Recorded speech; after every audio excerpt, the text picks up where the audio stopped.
एक दवा का जिक्र है कि एक गांव में एक आदमी हुआ करता था। उसके पास अपनी एक भैंस हुआ करती थी। वो उस भैंस का दूध निकालता और उसमें पानी डाला करता था और वो उस दूध पानी वाले दूध को एक दूधी को बेच देता था।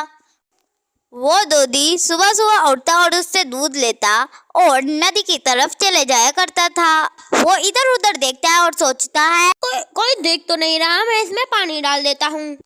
और वो उस दूध को लेकर चले जाता है। और गांव के किनारे एक आदमी हुआ करता था। उसकी चाय काफ़ी ज़्यादा मज़ेदार थी, इसलिए गांव के सब लोग उससे चाय पिया करते थे।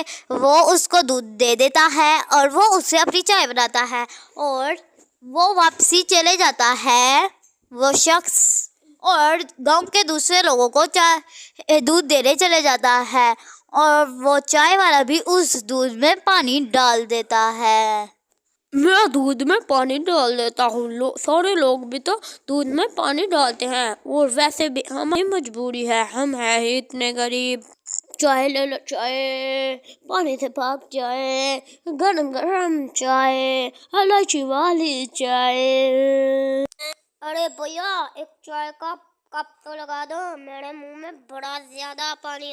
शाम को दूध वाला उस शख्स से चाय पीने आ जाता है।